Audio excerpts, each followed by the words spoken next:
Everyone enjoys getting out on the town for some live music. And there's nothing like going backstage and down the hall for a VIP pass to the inside information and interviews with the bands, singers, and songwriters that you enjoy. Welcome to Hall Around Town Radio's Backstage Hall Pass, a showcase of homegrown talent, mixing independent music with personal interviews and a behind-the-scenes look at our music community. Backstage Hall Pass is your front row center seat to some great conversation with the area's most talented artists. Whether you like rock, blues, folk, country, or R&B, Backstage Hall Pass delivers you a daily dose of the stories behind the music. And now, here's the host of our show, Scott Hall. Well, good afternoon, everybody. Welcome to Wednesday with the Band here at Hall Around Town Radio. I've got some special guests with me today. We're going to talk not only about a band or several bands, but we're going to talk about a big event coming up this weekend on Saturday night. And I've got some folks with me. I'm going to bring them into the show right now. Let me see if I can get the names right as always. Peter, hold on. Curchieri? Yes. Is it close enough? Close enough. Close enough. All right. I have Kim and Jamie from Sister Lucille down there in the bottom corner. How you doing? And my good friend Ed Sawicki, photographer extraordinaire and all-around good guy and blues enthusiast. I will call you that, Ed. Welcome to the program, guys. We're talking about an event called Winter Blues Experience today. It's going to go on at the Manor House in Mason, Ohio. So who wants to take it away and tell me a little bit about this background and let the folks out there know what's going to happen this Saturday? Peter? Scott, this will be the third time we've been holding this event. Saturday night, obviously, starts at 5. It's going to have 10 acts from all over the country, along with some local and regional acts. Just a little history on it. Ed and I were both on the offices from the Cincinnati Blues Society, and in 2019 they decided not to do their yearly Winter Blues Fest, which had been, I think it was about 17-18 years in a row they had done it. Ed and I and Mark Bubash, who was the director, were heavily involved with it, and I didn't want to see it go to the wayside. And I formed my own production company. I do several small shows throughout the year, with this one being the biggest, and I just wanted to keep the tradition going. And the first year was a pretty small event at Fretboard. Second year, we moved it into Manor House, which is just perfect. The size is right. No complaints about the acoustics. Free parking. They're just so many problems we had with the other Winter Blues Fests were addressed, bringing it here to Manor House. And it draws from the Columbus and the Dayton area, not just Cincinnati, even though we call it the Cincinnati Winter Blues Experience. So, and you guys, I mean, you've been involved in this a long time. You and Ed both were part of the Cincinnati Blues Society, I believe it was, correct? Correct. And and what did that entail? I mean, was that formed to keep blues alive in the in the world there? Yeah, that's the mission, is keeping blues alive. Okay, going forward, it's a satellite or an affiliate organization of the Blues Foundation out of Memphis. And the reality is the Blues Society sponsored basically 3 major events throughout the year. One is the Summer Blues Fest that they had. And then they had the Winter Blues Fest up until 2019, as Peter had said. And then the third event is the the Cincy Blues Challenge, which the winners from the Cincy Blues Challenge, both in the solo, duo, and the band category, go to compete in Memphis at the International Blues Challenge, where basically 200 to 250 acts from 15 to 20 countries around the world come and compete for basically who is, the best blues artist, both in solo, duos, as well as bands. That's actually where we happened to meet Sister Lucille and first heard them back a few years ago, where they were doing a showcase there. Now, my friends from Sister Lucille down here, are you guys local, or are you actually from that area in Memphis? No, we're actually based out of Southwest Missouri. Okay. But we spend a lot of time in Memphis and are kind of considered part of the Memphis family. We record all of our albums in Memphis and so on and so forth. We're only about a 4.5 hour drive, so it's no big deal to get down there pretty much when you're used to being on the road. Gotcha. Nothing. And playing all the, is Beale Street in Memphis the place? Is that the place to play, or is there other, like Nashville has your different pockets of music in the city? Is Memphis different or the same? Yeah, I mean, Memphis is a music town, so you have venues all across Memphis to play. Now, Beale Street is obviously the world famous Beale Street, and we've had the opportunity to play several shows down there, and that's an experience in itself, but Memphis has multiple large venues all across the town that host different events and different bands. You notice that I said Beale Street and he's saying Bill Street. I think I don't have that Southern lingo down here. Yeah. So you guys are playing this event. This event has an amazing lineup. And, I looked at the lineup and it's going to be an action packed, from 5 o'clock till about 11:30 at night. It's going to be wild in there. And how you turn over that many acts to begin with is a feat in itself. So somebody take that question and say, how do you pull this off with that many fantastic artists? Peter? Scott, it actually works quite well. The acts are staggered by about 15 minutes. So there's always music going on in one or the other ballroom. And you wouldn't think 15 minutes is a lot to switch it over, but sound checks get done in the afternoon. So it's basically getting one act off, quick setup, introduction by the MC, Kenny Haynes. And he is also the watchdog to keep the acts moving and keep them on time for me.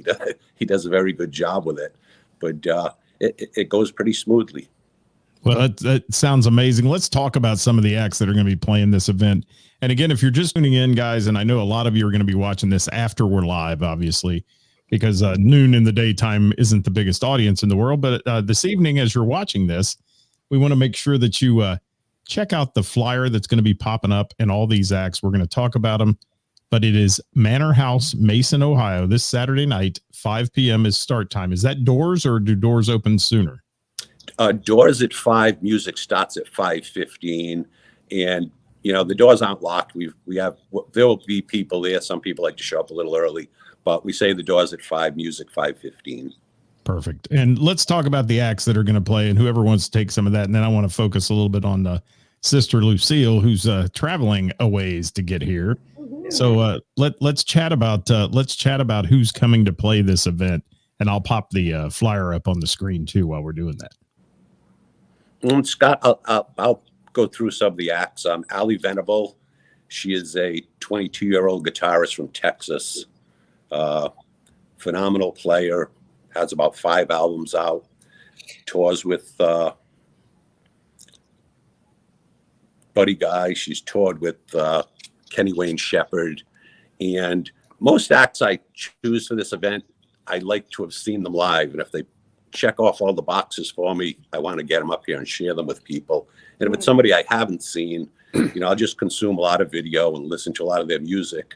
And I really liked Allie Venable and her band. Just great songwriter, singer, and an excellent guitar player. And some of our local folks, like Johnny Fink and the Intrusion, who, I dearly love those guys. I mean, they're an amazing band. And Noah Witherspoon, I recognize as being very local there in the blues community. You said you select these bands because you've seen them play and they're going to be, I guess, tried and tested for the audience that's there. Yes.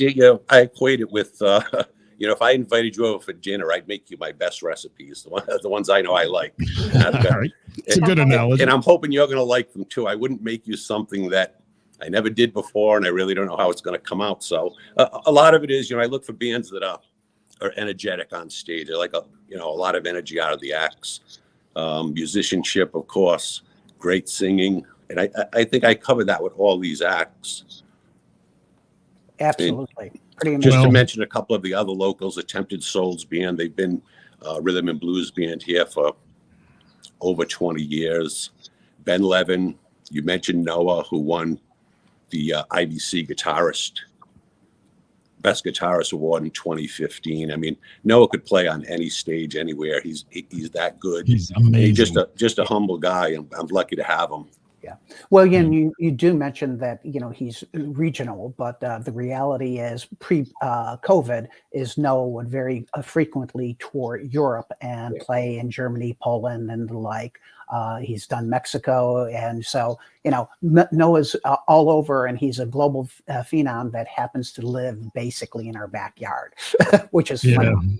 which is Yeah. amazing. And I I've was been gonna watching Noah. I've been watching Noah since he was a little kid. I can tell you, when he was just, I mean, mom bringing him to the shows and those kind of things, So he's become an amazing guitarist and just a performer.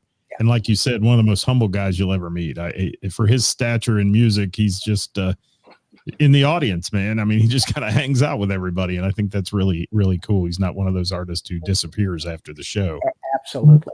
Jamie, you were And gonna I think Ed mentioned it before about how we came across Sister Lucille. It was the 2019 IBCs, and I'd been seeing Sister Lucille on the Blues City Cafe marquee.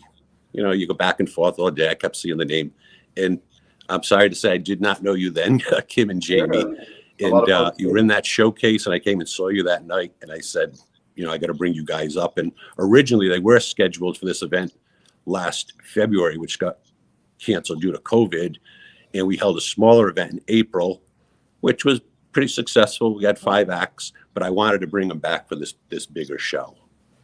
Well, and let me ask a question here. Just something popped into my mind before we get over to our friends from Sister Lucille, and they tell us about their background. But I want to touch on, what is the drive that makes you put the effort and time into something like this? Because I've put these kind of shows on before, and I know it is difficult at best to coordinate, get everybody's timing and who can play when, and then the stage, the sound, the lighting, all those things that go into play here, tickets and such. What's your drive and inspiration to put this kind of show on? Who wants to, Ed or Peter, take it? I mean, go, Peter. I'll briefly tell you, it's about the music. If it were about the money, I wouldn't be doing it, because there's no money to be made in this. It truly is about the music. It's exciting to put this all together. I got a taste for it when we used to put on the Winter Blues Fest for the Blues Society, and I like dealing with the acts. I like dealing with the sound people. Just putting it all together and seeing it come together as a successful event is very rewarding. So for me, that's it. I really like the music, and whoever's telling you that the blues are dead or dying is wrong. They're perfectly well. We just got to keep shows like these going on. Well, the other thing I'd say about this too is, for me, my favorite event of the year on the calendar has always been the Winter Blues Fest, now the Winter Blues Experience. And when you have 10 exciting bands together in the same place, okay, and if you've ever been to the Manor House, this is a very elegant setting, okay? Mhm. So you have fantastic bars, top-notch food. Each ballroom holds about 450 to 500 people. It's a really beautiful setting, and there's a lot of area to move around, interact with people, and to me, it's one of the most social environments and the like. So if you take the Bell and Bear and you expand it by 20, okay, this is about the type of environment that fundamentally exists over there, Scott. wow, sounds absolutely amazing. And let me ask Sister Lucille a question here. They're all quiet down in the corner down there. All right. First of all, why do you choose blues music? I want to know that. My first question, then I'll throw another one at you here. Well, I mean, for us, we've been musicians all of our life. Since we were little kids, we've been playing together for almost 30 years. And, Kim actually originally was a country music singer, and I was a rock and roll guitar player. Now both of us, had been influenced by different blues artists over the years, but ultimately for us, the blues kind of chose us about 10 years ago, because let's face it, popular music and even country and rock and roll just kind of lost most of its soul. Yes.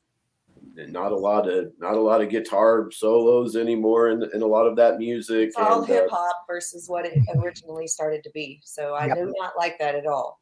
There's a lot of songs out there that are hits right now. If you can find a guitar on one, I'll Thank pay you. you. You know? Exactly. Right. Yeah. Exactly. It's Exactly. it has changed. It has changed, and you know, it's just one of those things that we all deal with. And 10 years ago, we found Memphis, and it changed our lives. We walked into Rum Boogie and saw a band up there, and it was like, I Wow. literally almost started crying.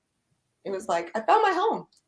Well, first of No. all, Memphis is just a soul town. Yeah. I mean, it's home of the blues, it's home of rock and roll, it's home of a lot of jazz and roots music. Yep. And Memphis was once the recording capital of the The world. world. So the water that they drank down there has some kind of special something in it that makes everybody play at this insanely high level with tons of soul and tons of, and it's just a great place for anybody to go that wants to learn about blues music. It was literally like, okay, I've been doing this for 20 years, but I ain't been doing shit compared to what this is. I Right. mean, just like It's an all new level. Yeah. It's just like their souls were just laid out there for you. I was like, Well, that's- yeah, and I think Memphis brings, it's a spiritual. It's one of those exactly. experiences in life that is spiritual when you go listen to those people because their soul is pouring off that stage into the audience, and that to And me that's is how I perform. blues. So I felt like this is where I'm supposed to be. They're singing like I sing. right. Well, I look forward to hearing you sing. Thank you. I do. I So can't- my other follow-up question to that is, so when they call you and say, "Hey, we'd like you to play this event here," what's your thought process? It's a long way for you to come to play this in Mason, Ohio. So why do you do that?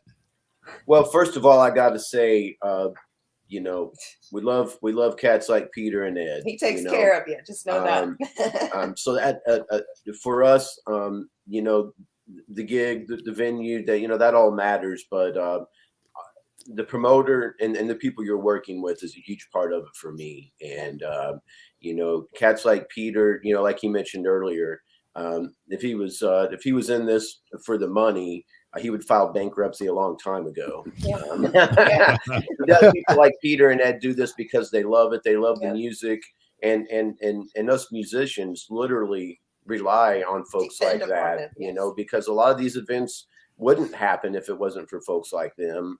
Because sometimes there's not a lot of money. Sometimes you're lucky if you just break even, but it's the love of the music. It's the love of the experience. It's the love of seeing all of these people come together for the love of the music. And so, hey, 8 or 9 hour drive, man, that's nothing, for your average touring musician. No. I mean, it's sometimes you drive farther than that, to play gigs. Oh yeah. Well, and it sounds amazing. The event sounds amazing. I think the things that are going to happen here with this lineup in itself, I'm amazed so far that you're pulling it off that way, and you have that many great players playing the blues. But I want to mention real quick for those that are watching afterwards here, if you're watching live right now, you can throw a comment in, let us know, ask a question, whatever you want to do. Somebody will answer it for you. But if you're watching after the fact, these folks on the show are going to share this show on their pages, and they will be able to answer. So if you have a question about this event, something we didn't cover in the show, please drop it in there. And let me see what our friend Chris Reese from the Dat Band saying. Says when the blues artist refers to they're legit. Thank you, Chris. All right, Chris. That's great, man. That's great. Good comment, my friend. All right. Love Chris Scott, Reese. can I just interject for 1 second? Absolutely, Peter. winterbluesexperience.com. They can find out all the information about the show, the artists, the lineup. Tickets are $25 online up until Friday night at midnight. After that, it's $30 at the door on Saturday, but pre-sales end Friday at midnight. My contact information is on that website, ticket information, bios, hotel information. So winterbluesexperience.com, they can find everything they need right there. winterbluesexperience.com, guys. Yes. If you want to find anything there, please please do so. And let me switch back to the regular part of the show. There we might go. I add to that, it would not be uncommon to see a single act and pay $25 or $30. Yeah. So 10 So acts, 30 for 10 acts. Wow. half of them being major national touring acts. What a bargain for the consumer to, and you know, they run the stages simultaneously, I believe, right, Peter? So Yes. you have the opportunity, you know, to see all these different acts, but you know, you're not going to have to be there for 12 hours to catch them all. You know, in a 5 or 6 hour period, you can go back and forth between the two stages and see all these wonderful bands play. It's just an amazing event, in my opinion. Yep. All right. So we're scrolling that across the bottom now, guys. If you want some additional information, winterbluesexperience.com, and you can check that out on the web. Also, if they want to get tickets ahead of time, can they do that? Through the website, yes, they can get them. It's all will call. So, you know, you purchase your tickets online. It's will call. And like I said, on Saturday, there will be no online sales, only for the fact we have to print the will call list for Saturday night. And you can't keep up with, you know, I'm too busy during the day getting the stages set up. So there's no way to keep up with that list. And it's an incentive to buy early. It's $25 if you buy now, $30 at the door. Okay, 25 on online and 30 at the door on Saturday night at the Manor House in That's Mason. like $2.50 a band, man. Yeah, that is a bargain. Yeah. And yes, That's like and, 80 door pay. I'm reading Glenn's comment here. He said he's working today with the lead singer's husband of Tempted Soul that will be playing the event. Well, there you go. Small world it is. Yep. So what else we want to talk about on this thing, guys? Let's chat it up here, and we've got a few minutes left. Let's throw out there to the people what they can be ready to experience on Saturday night. Peter, do you want to talk about some of the other national touring acts? Yes, some of the other acts. We got Eliza Neal's The Narcotics out of Detroit. She just, you know, she was originally trained to be an operatic singer, and she saw the light and came to, you know, blues rock. She's got an incredible voice. She's a pianist, a very tight band. And I've not seen them live, but I've watched them enough and I've followed them enough to know I wanted to get them into the show. Meg Williams out of Nashville, who I have seen a couple of times in Nashville. We've seen her several times in Memphis, too. I really wanted to get her up here, and another great singer, songwriter, and guitarist. I think the Skylar Burrell Band out of Pennsylvania, they've been at it about 25, 30 years, all original hard driving blues, playing all over the East Coast, Mid-Atlantic. I wanted to get them in. I don't think I've missed anybody. Obviously, Sister Lucille, who we have on. Yeah. The other thing I would say is on some of the local acts, if you think about the importance of the International Blues Challenge on those. So we had Noah Weatherspoon, who won the Best Guitarist in 2015, you know, and this was among the, call it 250 people who competed. That's pretty impressive. Johnny Fink was a finalist at the International Blues Challenge, I believe in 2017, if I'm not mistaken. And Ben Levin came to compete at the International Blues Challenge in 2018, happened to run into Bob Margolin, who was Muddy Waters' guitarist, and he has his own label, Viztone, ended up signing Ben to the Viztone label, and Ben's now having his 4th CD release, and his, songs from his latest CD are really at the top of the blues charts, in essence, coming forward. So the connections that happen that coordinate through Memphis, and like we said, we ran into Sister Lucille down there. It's just such an important element in terms of the heart and soul of blues in today's world. Well, and we have an IBC history as well. We were semifinalists in 2016, was it, or 2017? 2015, we were semifinals, yeah. We've been in it 3 times, I think. And so, yeah, I mean, you know, and a lot of successful blues artists can tell their stories about the IBC. You know, that's the greatest greatest meeting of like minds in the blues world that there is throughout the world, and so many great acts have got their start there, or started to become recognized there, and that was kind of the story for us, you know.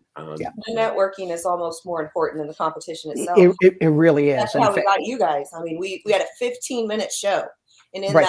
in that 15 minutes, we got offered 3 huge festivals. Yep. For 15 minutes. In fact, actually, normally it's held in January every year. This year was postponed because of COVID. They moved it to May, which actually makes me more excited. I'd much rather be in Memphis in May than in January. Right. And Peter, warmer. a lot warmer. And Peter and I will be going down there again for scouting for more new talent. Are you going to go to the BMAs? We have our tickets for the I need BMA. to get mine. They may not still be there. I figured everyone would be going there that didn't usually go because it's the same time. Exactly. So Thursday for the BMAs, and then Friday through Monday for the IBCs. And speaking of, yours truly will be there performing a showcase with Endless Blues Artists Showcase. On the 9th, I think on Monday. Yeah. The last Okay. day of the- What venue is that?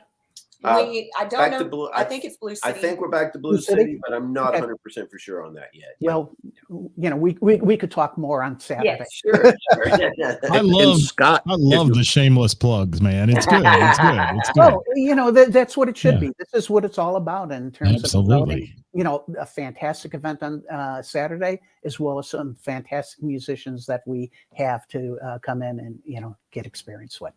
And of course, I will be there, camera in hand, Yay. getting pictures as usual, as I do pretty much everywhere in town. Well, you know, that's the Ed other with thing a camera. Imagine Ed with a camera, people. All right. that's the other thing I love about the There it blues is. world. There it is. I knew it wasn't far. It's like his toddler. He doesn't let it out of his sight very often. Exactly.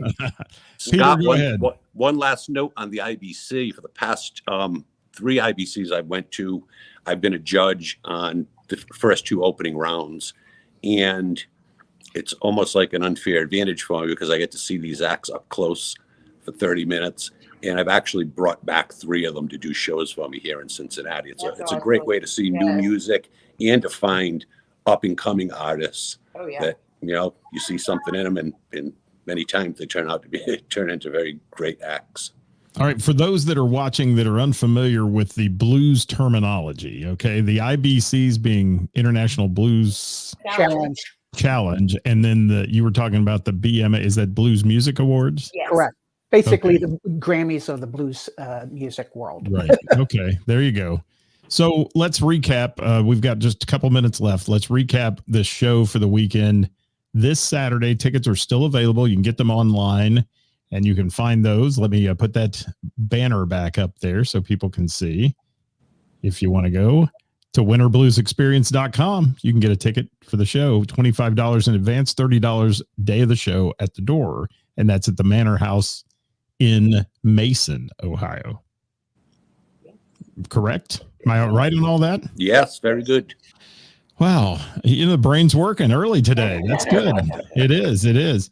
What else you got to share, people, before we check out of here today? And I want you to stay with me after we sign off. I want to chat with you for just another minute if we can. But guys, again, if you're watching the show, please make sure that you drop a comment, you share the show, and get this blues experience out there to everybody. We want people to see and hear what's going on this weekend. Be a great, great night on Saturday night to spend with some incredible talent. Go ahead. Scott, I just wanted to thank you for helping us get the word out. Kim and Jamie, thank you for joining. Ed, as always, you're a great help to me. Thank you for being on. My pleasure. The other thing I'd say for the audience members, come enjoy the show and bring 25 of your closest friends. That works. That always works. How about Kim and Jamie? Anything else you have to share with us? I just thanks again so much, Scott, for having us. Thanks to Peter and Ed for being so kind and inviting us back to play the festival. And you know, we're going to play a few songs off the up and coming new album, and so we're excited to unveil those tunes at the festival, and just really happy to be a part of all this. Well, we want to get you guys back on the program on a Wednesday with the band sometime where we can just talk about you solely and hear about what you're doing. That'd be awesome. And Ed, anybody else you have that way you want to send our way, we'd be glad to feature them as well, because we've been working on Johnny Fink. He's his schedule and things get a little tough sometimes, but Absolutely. we're getting Johnny Fink on with us. And one thing that Johnny Fink does is he supports the live local music scene here so much. You see him get out and play and jump on stage with people and play a couple cuts and all that. And his new CD that I have in the background back here. Do I have it here? I'll give him a shameless plug today too. Stories and Scars. Johnny Fink. We're going to end with his song here in just a minute. We'll end with a song that he does, and you guys will have a chance to hear that. But anything else to share, folks, before we say goodbye? Nope, all set. Thank you, Scott. Thank you, Scott. Appreciate it. Yeah, we thanks, appreciate Scott. you guys hanging there with me for just a few minutes. We'll throw the banner up here, or the flyer up for this event. Everybody get a chance to hear it. And we're going to end with a Johnny Fink song. It's called New Girl off his new CD, Stories and Scars. And make sure you check it out. Manor House, 5 p.m. doors opening up in Mason, Ohio this Saturday for the Winter Blues Experience 3, guys. Check it out. Thanks for watching today. We appreciate you being here.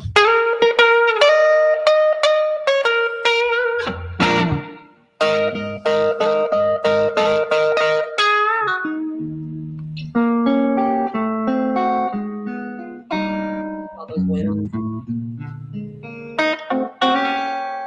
See, I got me a little problem.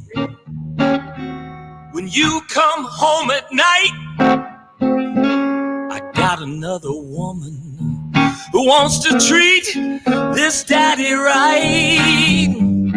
Go ahead on, baby. Go on, do what you got to do.